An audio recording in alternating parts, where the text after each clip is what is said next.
चंद्रदेव की उपासना कर रहे, व्रत रह रहे, अपने पति के लिए रह रहे, अपने प्रभु के लिए रह रहे। वह भावना बदलने के विषय है, कार्यक्रम बदलने थोड़ी कि अब घर गृहस्थी में तो अब जितने भी भागवतिक अनुष्ठान हो सब बंद कर दे, ऐसा तो नहीं पाया गया, ऐसा भाव नहीं पाया गया। अनन्यता अपने इष्ट की और अपने इष्ट की प्रसन्नता के लिए सब इष्ट स्वरूपों की आराधना करना। आप समझ पा रहे हैं इसमें कोई संशय आपको लग रहा है?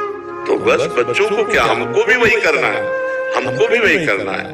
हृदय से हमको भी आराधना करते हुए अपने इष्ट के चरणों में प्रेम मांग। जैसे आप विनय पत्रिका पढ़ के देखो तो गोस्वामी जी, दुर्गा जी, गणेश जी, सरस्वती जी, गंगा जी, यमुना जी सबकी स्तुति करते हैं और बाद में मांगते हैं कि आप प्रसन्न हो, सिया राम जी के चरणों में प्रेम हो। बात समझ रहे? तो ऐसे हम हर साधना करके, आराधना करके जो हमारे इष्ट थे उनका प्रेम मांगे तो हमारी भक्ति भी बढ़ेगी और एक सामाजिक व्यवस्था भी बनी रहेगी। हमारे यहाँ सामाजिक व्यवस्था है, हमारे यहाँ तो जड़ का भी पूजन किया गया है। आज बरगद है, बरगद के पेड़ का पूजन है, आज पीपल के पेड़, आज आंवला के अक्षय तृतीया है तो आंवला के पेड़ का पूजन। हमारे यहाँ तो जड़ वृक्षों की भी पूजा की गई है, जड़ वस्तुओं, अरे यहाँ तक कि नई कार हो, साइकिल हो, मोटर है, उसका भी पूजन किया गया है, किया जाता है, भगवान मान के किया जाता है। नहीं बोले स्वस्तिक का चिन्ह बनाए, फूल बरसा किए और पैर छुए, और गाड़ी में रोज अगर चलाने देखो तो ड्राइवर सबसे पहले हैंडल के पैर छूता है। कैसी भावना है? वहां भी भगवान, वो जान नहीं रहा कि मैं जो कर रहा हूँ उसका क्या स्वरूप है, लेकिन वो वहां भी भगवान की भावना है कि पहले गाड़ी में बैठेगा ना तो पहले हैंडल के पैर छू करके फिर ड्राइविंग। हमारे यहाँ तो जड़ वस्तुओं की भी भगवान के भाव से पूजा की गई है। भगवत स्वरूप है। राधा वल्लभ शेरविच महाराज जी, आप चरणों में कोटि प्रणाम। महाराज जी, पिछले 1.5 वर्ष से आपको सुनने का सौभाग्य प्राप्त है, जीवन में बहुत परिवर्तन आया है। महाराज जी, मेरा एक प्रश्न है। महाराज जी, एक नाम में इष्टाकार वृत्ति होने के बाद गृहस्थ में बच्चों को धर्म की शिक्षा और संस्कार देने के लिए मेरा क्या धर्म है? घर पर बच्चे चाहते हैं कि जैसे महाशिवरात्रि हो तो शिव जी की, गणेश चतुर्थी हो तो गणपति जी, नवरात्रि हो तो अम्बा माता जी की पूजा अर्चना अच्छे से हो, पर मेरा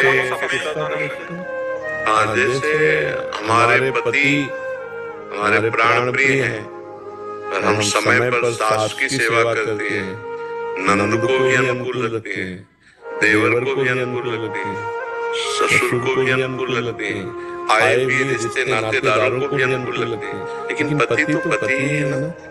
और ये सब पति की प्रसन्नता के लिए करते हैं, क्योंकि वो पति की माँ है इसलिए उसकी सेवा, वो पति का पिता है इसलिए उसकी सेवा, वो पति के घर में आया हुआ अतिथि इसलिए उसकी सेवा। तो आप हमारी समझ रहे ना, हम जिन प्रभु से प्रेम करते हैं, जिनका नाम जप करते हैं, वो तो हमारे प्राण प्रिय हैं। लेकिन अब जैसे नौ दुर्गा है, अम्बा की सेवा कर रही है, उससे हमारे पति प्रसन्न होंगे, प्रभु प्रसन्न होंगे। शिवरात्रि आ गई, परिवार गृहस्थी में हम शिव उपासना कर रहे हैं, गणेश चतुर्थी तो गणेश जी की कर रहे हैं, आए हुए अतिथि की सेवा, घर परिवार के रिश्ते नातों की सेवा।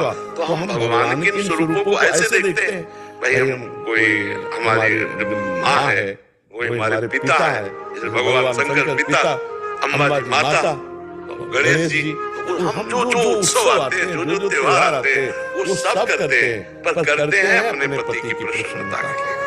अब अगर उसकी परीक्षा ली जाए, सास बोले, ससुर बोले और रिश्ते नातेदार सब बैठे हैं, तो पति के एक तरफ किया जाए, उनको एक तरफ किया जाए, तो पति के पक्ष में एक सेकंड में होकर सबका त्याग कर देगी, क्योंकि वो पति के लिए ही सारी सेवा करेगा। ऐसे ही हम सब भगवत स्वरूपों की आराधना करें, लेकिन हमारा हृदय भगवान के किसी एक रूप में आ सकता है। जैसे हम राम जी को सावधानी से मानते हैं, उपासना खंडन नहीं करती, उपासना मंडन करती है, उपासना प्रेममयी है। उपासना में कलह अशांति, जहाँ झगड़ा हो, जान लो त्रुटि है, वो समझ नहीं पा रहा है। हाँ, एक निष्ठा आती है जैसे मीरा जी की, और वो चरम सीमा, अब जैसे पीएचडी की बात और कक्षा 1 की बात अलग, ये बात जो हमने कही, ये समभक्ति की है, और एक अनन्य भक्ति का स्वरूप आता है मीरा जी का। जैसे मेरे तो गिरधर गोपाल, दूसरों न कोई